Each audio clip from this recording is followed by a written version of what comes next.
à partir d'ici. Tout est lié à cette nation. Les gens parfois chez moi font du chichi, des choses. Et après je dis, écoutez, asseyez-vous un peu. Même les serviteurs de Dieu. Vous parlez. Demain, là, on va envoyer le riz. Vous allez manger. Nous sortons de la guerre. La première nation à nous avoir aidés, ce n'est pas le Cambodge, c'est la France. C'est douloureux. Mais dis, je porte. Je veux entendre les Africains d'origine dire je porte. La victoire fait partie de ce tout, mais pas la victoire sur les autres. Pas en écrasant la tête de ton voisin, de ton frère, de ta soeur.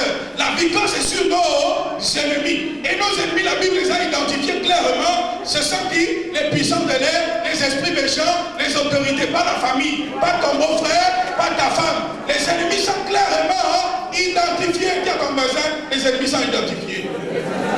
Ne confonds pas. On passe tellement de temps dans des guerres. Et quand vous observez sur qui on tire, ce n'est même pas sur le bon gars. Le bon gars, c'est ce qu'elle a expliqué hier, c'est le diable. Dis à ton voisin, les ennemis sont identifiés. On tire sur le pasteur, on tire sur son frère, on est toujours en train de tirer, pour un oui, pour un non. Mais si toute cette force pouvait être concentrée vers l'homme qu'il faut, on gagnerait. La victoire est possible.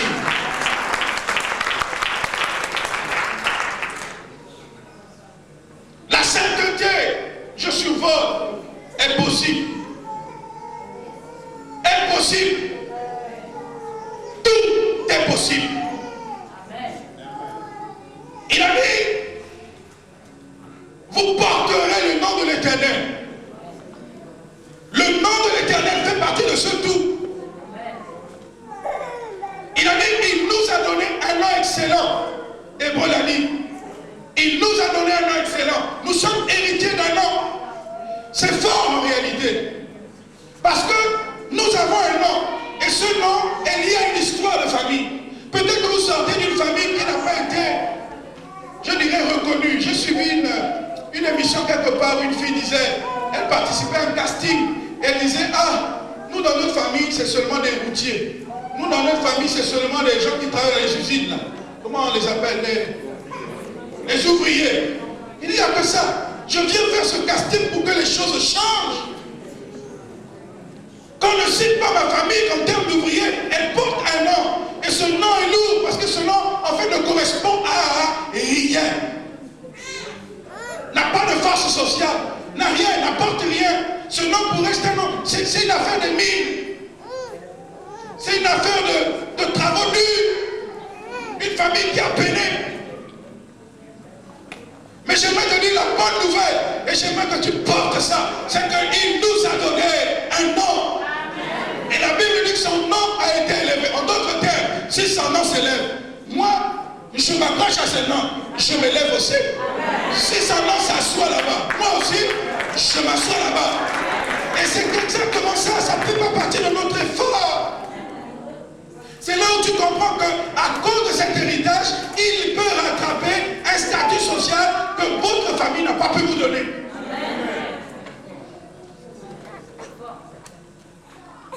Dans notre pays, on dit celui-là il est chef d'État. Mais demandez-lui d'où il vient. Orphelin, son père était pêcheur. Mais vous voulez dire quoi aux gens? Il n'y a pas d'école pour être ministre. Il n'y a pas d'école pour être chef d'État. J'ai vu des femmes qui vendaient le charbon. Une semaine après, 2 semaines après, elle devient la femme du Premier ministre. Vous allez lui demander quoi? Maintenant, là, c'est les brochings. Maintenant, c'est les portables qui sortent. Maintenant, c'est les habits. Quand elle passe là, elle a changé de statut. Yes! C'est possible. Crois en ça. C'est possible. Je sais que le rationnel est bousculé dans cette affaire. Mais rationnel, mais obéissant. C'est possible. Son bon trésor fait partie du tout, le ciel. Et de là, il fait tomber la pluie. Il a dit la tête et non la queue, la hauteur et non le bas. Mon Dieu, ne me fais pas regarder comme ça. Dis à ton voisin, je regarde dans cette direction. Parce que là est ma destinée. Là, c'est compliqué. Là, c'est le séjour des morts. Là, en tout cas, il n'y a pas d'espérance et de séparation avec Dieu. La destinée est là-haut. Relève ta tête. Relève ta tête. Parce que c'est à ça qu'il t'a destiné, France. Relève ta tête. Ne te méprise pas. Ne te sous-estime pas. Parce que le potentiel qu'il t'a déposé en toi, tu es à peine en train de le connaître. La tête, dit je porte. La hauteur, dit je porte. Mon Dieu, c'est un beau sac à dos. Celui-là, il est doux, n'est-ce pas? En plus de cela, il dit la pluie pour ton pays. En d'autres termes, il fait de toi un canal de bénédiction. J'ai vu des ministères en France qui ont réussi à être écoutés par les autorités. Ils sont arrivés à des niveaux où ils étaient reçus par le maire. Pourquoi? Parce qu'ils étaient arrivés, ils s'étaient tellement bien organisés qu'ils sont devenus une source, un canal de bénédiction pour la ville. Ne pensez pas que dans ce pays, il y a des pasteurs qui ne sont pas écoutés. Il y a des gens qui sont écoutés. Une source de bénédiction pour ton pays. C'est-à-dire que Dieu te donne quelque chose qui peut en fait contribuer à la bénédiction de ta vie. Je ne sais pas s'il y a des gens ici qui travaillent à la mairie de Bordeaux, faites-moi signe de la main. S'il y a des gens qui travaillent à la mairie de Bordeaux ici, faites-moi signe de la main. Est-ce qu'il y a des gens qui travaillent au trésor au niveau de Bordeaux? Faites-moi signe de la main. Ou dans tout ce qui est administration publique. Ceux qui sont dans l'administration publique. L'administration publique, la santé, l'éducation. Que vous soyez une source de bénédiction. C'est vrai qu'il y a beaucoup de situations. On a tellement d'occasions de contester. Beaucoup de choses. Ça ne se passe pas toujours comme on veut. Mais ton identité, elle est chrétienne. Vous comprenez ce que je veux dire? Même si le salaire n'a pas été augmenté, là, c'est revenu, là, je ne sais pas combien de pourcents. Mais tu as une responsabilité vis-à-vis de ces enfants. Et tu ne peux pas avoir le même regard que le païen. Parce que tu sais d'où vient ta bénédiction.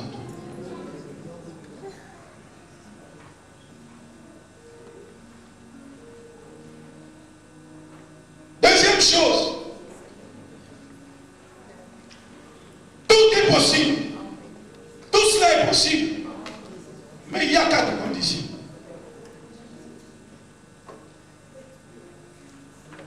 La première condition, c'est avoir une maîtrise de la volonté de Dieu. Un homme est venu vers Jésus, vous savez ce qu'il a dit? Il lui a dit, si tu veux, tu peux me rendre pur. Il y a un degré de la volonté de Dieu qu'on appelle la souveraineté. En d'autres termes, quand Dieu a déjà dit que tu crois ou que tu ne crois pas, que ton père soit ou qu'il ne soit pas, que ta ville soit ou elle ne soit pas, qu'elle soit d'accord ou pas, peu importe ton entourage, quand Dieu a dit que tu auras ça, tu auras.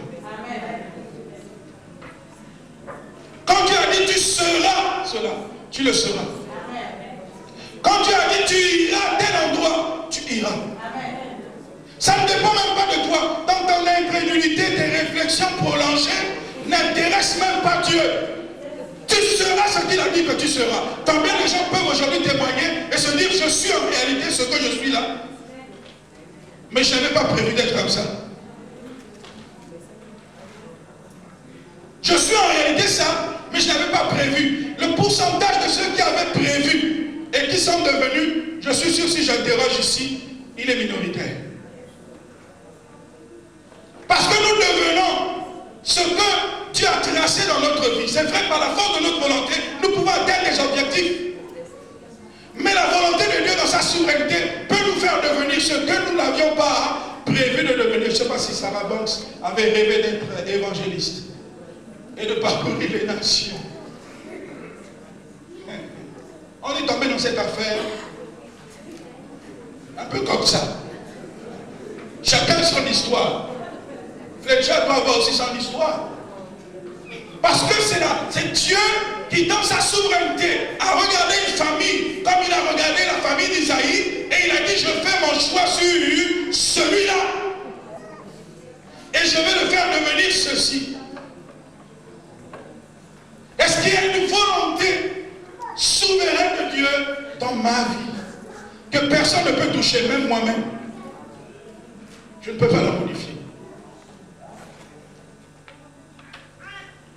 Deuxième chose, la parole. Un homme est venu vers Jésus et a dit, dis seulement une parole, une parole.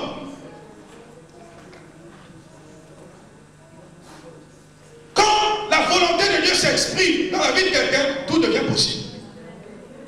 Quand Dieu parle sur la vie de quelqu'un, la chose devient possible.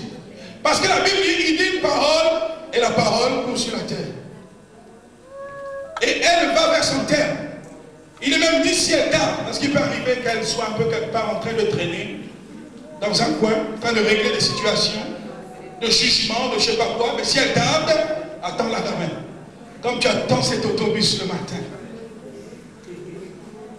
sachant que ton fiancé va descendre, ton cœur brûle là. Tu sais que même si le bus tarde, là n'est pas la question. Mais j'attends. Parce que je sais que nous ne sommes pas un jour de grève. Il est passé là toujours. Alléluia. Ceux qui ont eu de bons rendez-vous, ils savent de quoi je parle. On attend. Et je peux vous dire, ça c'est un bon rendez-vous. Si Dieu a donné une parole dans votre vie, attendez-la quand vous attendiez votre épouse à l'époque. Attendez. Parce qu'elle s'accomplira certainement. Elle va vers son terme. Et son temps est fixé. La foi, je ne vais pas parler de ça. Le pasteur Maurice a parlé de cela. Et enfin, je vais terminer. L'obéissance. J'ai ordonné à une veuve de te nourrir. L'obéissance. Éphésiens 2, j'ai trouvé un beau texte. Versets 12 à 15. Là encore Dieu intervient. Il dit, c'est lui qui produit en nous le vouloir et le faire. Et c'est là où j'ai compris ce qui est arrivé à la veuve. J'ai dit, comment est-ce que quelqu'un de rationnel peut entrer dans une telle puissance de bénédiction? J'ai dit, là Seigneur, il faut me parler. Il faut m'expliquer. Comment quelqu'un qui ne croit pas peut bénéficier d'une telle bénédiction, qui remet en question ta parole, qui tergiverse, peut quand même bénéficier d'une telle bénédiction? Explique-moi, Éphésiens 2. Il a produit dans le cœur de cette veuve quoi? Le vouloir et le faire. Et c'est ainsi que malgré son esprit rationnel, il reste que pour moi, mon fils, et nous mourrons. Dieu a produit en elle le vouloir et le faire. C'est impensable d'aller prêcher l'évangile en Iran. Et le pasteur Maurice sait, il sait que c'est vrai. Mais il y va quand même. Parce que Dieu a produit en lui le vouloir et le faire. Seigneur, produis en moi le vouloir et le faire. Et même dans les moments où je n'y croirais pas trop à ton affaire, mais j'obéirai quand même. C'est là où cette dimension elle est forte. Il n'y a pas de plus grande école. J'aimerais terminer par là. Il n'y a qu'une seule école que les hommes ne pourront jamais vous faire. Aucune institution, aucune faculté ne pourra vous donner la dimension de cette école. C'est l'école de l'obéissance. Parce que c'est l'une des seules écoles que lui-même, Christ, notre Seigneur, a fait. La Bible dit, il a appris l'obéissance, non pas par les enseignements, mais par les choses qu'il a souffertes. L'enseignant, le rabbi, le maître, l'enseignant de l'obéissance, c'est la souffrance. Oh mon Dieu. Dites, je porte. Je n'ai jamais vu cet enseignant, mais le jour où je vais le rencontrer, je lui dirai des choses. Non, c'est pas ça, je l'ai déjà rencontré. Souvent dans mon église, je parle de ce qu'on appelle Nzala, c'est-à-dire N, et je dis en majuscule N-Z-A-L-A. Nzala, ça veut dire la famille. Demandez à Isaac, il a vu la famille. Un homme élégant, ou une femme élégante, qui vient pour lui dire que tu ne verras plus rien à manger dans ton congélateur, dans ton réfrigérateur. Tu vas jeûner, forcer. C'est ce que le jeûne forcé. Non pas parce que Dieu t'a parlé, mais c'est parce qu'il n'y a rien à manger. La faim. La France, historiquement, a connu la faim. Et je crois que c'est ça qui l'a poussé un peu plus au social aussi. Et vous savez que l'une des personnalités les plus respectées en France, c'est l'abbé Pierre. Et ce n'est pas pour rien. Il est toujours là en train de vous rappeler, attention, ne gaspillez pas, ne blaguez pas. C'est l'histoire, c'est un monde. Et on s'est dit, si on le laisse là, c'est fini. Ou on l'enterre en France, il est français, on le ramène chez lui. Comme sa dernière volonté, c'était de le ramener chez lui. Il a fallu que la veuve paye. Et les économies qu'elle avait, c'est ce qu'elle a sorti. Et je crois que quand elle a donné ça, elle n'avait plus rien. Les gens sont venus, ils ont cotisé, elle a eu un peu de sous. Et voilà que, lorsque nous sommes partis enterrer, nous sommes revenus. On n'avait rien. On nous a tout pris. En Afrique, vous savez, les gens ils viennent à la veille, c'est une longue histoire. J'en parlerai un autre jour. Trop compliqué même. Mais on est en France sans rien. Elle n'avait plus rien, elle avait tout donné, quelques cotisations un peu bizarres là. Elle est revenue avec ça. Dieu me dit, parle à mon cœur, dit cette femme, c'est elle qui doit t'acheter la sonorisation. Je ne lui ai pas dit ça, je t'ai expliqué le témoignage. Voilà pourquoi il t'appelle la veuve, parce que je t'ai donné ton témoignage. Je lui ai dit, écoute, je sais que tu as peur, mais Dieu me dit d'implanter l'église dans la même année, en août, il fallait qu'on implante l'église. Je l'enterre, Dieu revient en mars, et puis en août, il fallait implanter l'église. Je lui dis, authentique, que les veuves m'écoutent. Donne-moi l'argent pour la sono. Elle a dit, je vais le faire. Elle a donné l'équivalent de 15 000 francs français. De ce qu'on lui avait donné, du peu qui lui restait. C'est ce qu'elle a donné. J'ai pris ça, je suis parti acheter mon matériel. Ça me faisait, avec tout ça, 500 kilos à envoyer en Afrique. 500 kilos qu'il fallait fréter. J'arrive chez le fretteur, il me dit, ah, mon cher, ici c'est facture. Il faut que tu déposes 1 500 000, donc autour de 15 000 francs français encore pour qu'on m'envoie ça en Afrique. Là, j'étais coincé. Et j'entendais Dieu me parler, elle va payer. Je ne lui ai jamais dit ça. Dieu m'a dit, elle va payer. J'ai dit, Seigneur, quand même, il n'y a pas d'autre personne que celle-là. Elle va payer. Mes bagages chez le fretteur, j'ai pris mon avion, je me suis barré. J'ai dit, Seigneur, cette affaire, tu vas régler ça avec elle. Tu te débrouilles. Alors, curieusement, elle m'a appelé de Paris. Elle me dit, Dani, mais où sont tes trucs? J'ai dit, hey, ça y est, chez le fretteur là-bas. Mais comment tu vas faire? Je dis, ah, en tout cas, je ne sais pas. Ça fait combien? 1300. Je lui avais fait part que j'avais les moyens, je n'avais rien. C'est Dieu là.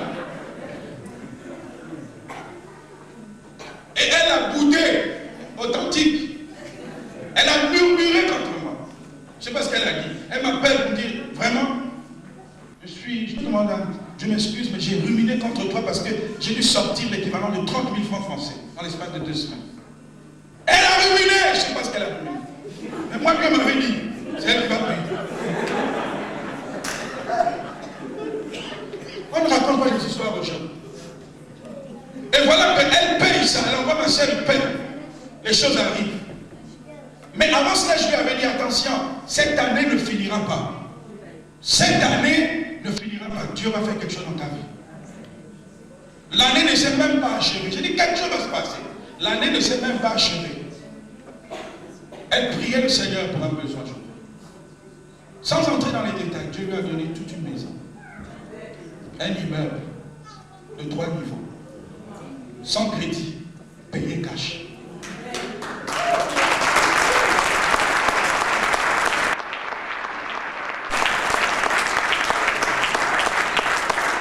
Elle m'a appelé pour me dire vraiment ce que j'attendais est arrivé. J'ai dit quoi? Elle dit c'est fini, on a notre maison. 7 chambres, 8 chambres, en fait, vous avez l'occasion de compter si vous voulez. Moi je compte, moi je dors. J'ai dit ce Dieu est fort! Et il a tellement béni que là, un mois après, on est venu l'inviter à venir faire une tournée en Afrique. Elle est arrivée jusqu'à Brazzaville. Et là, il m'a dit quelque chose que j'aime bien entendre des veuves. Dieu m'a parlé. Quand une veuve dit ça, c'est glorieux. Il dit, Dieu m'a parlé, m'a convaincu. On vient encore de me bénir, je t'achète les chaises. Les premières chaises, la centaine de chaises dans notre église. Patricia est témoin. C'est elle qui a payé ça. Cache la veuve. Mon Dieu, j'aimerais être veuve. Son père de ma femme, bien sûr. Si c'est possible. Venez, nous allons prier. Dans une église chez Saint-Marc, j'ai entendu une parole. C'est pas que cette parole. Non, je texte pas comme ça. Il a dit. Bon, c'est pour changer. Et j'ai entendu quelqu'un me dire aujourd'hui, j'ai acheté une maison. J'aimerais vraiment vous dire que. Donc je le suis en fait. Quand on croit en Dieu, on peut sortir de l'immeuble là où on est et d'entrer dans le pavillon qui est juste en face. Yes! Je vous dis, parce que c'est exactement ce qui lui est arrivé. On est descendu de l'immeuble depuis plus de 15 ans.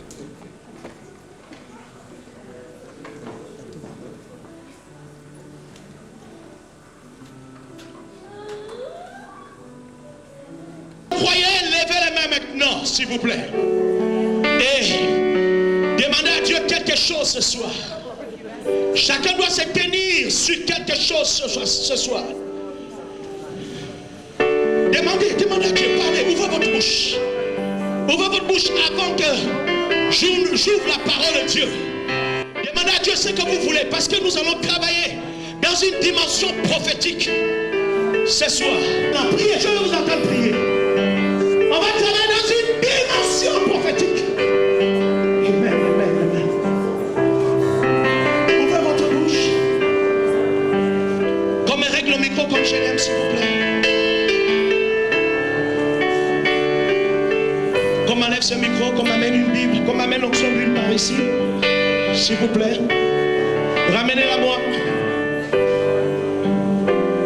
Ramenez-la, ramenez-la, ramenez-la, ramenez-la, ramenez-la, ramenez-la. Ramenez-la sur le podium. Je demande à l'évangéliste Banks de venir. Il y a une double, dis-là qu'il y a une double portion qu'il doit déposer sur cette femme. Il y a une double portion qu'elle doit déposer sur cette femme. Et je veux qu'elle impose les mains. Elle doit déposer quelque chose sur cette femme. Parce qu'elle est appelée à courir dans les nations avec elle. Comme Dieu a pris l'esprit qui était sur Moïse. Et il a déposé sur Josué. Qu'elle dépose quelque chose.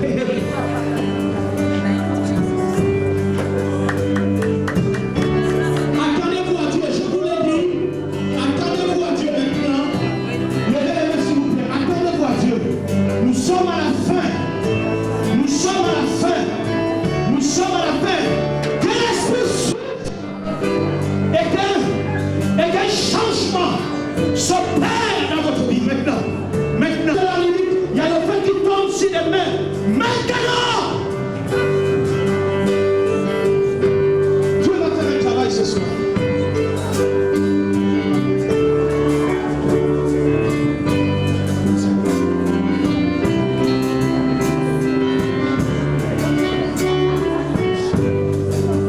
Levez les mains, répétez avec moi.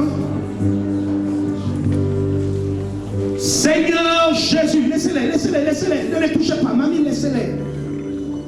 Seigneur Jésus, répétez cela à haute voix. Seigneur Jésus, c'est le dernier jour du 3. Voilà le troisième jour.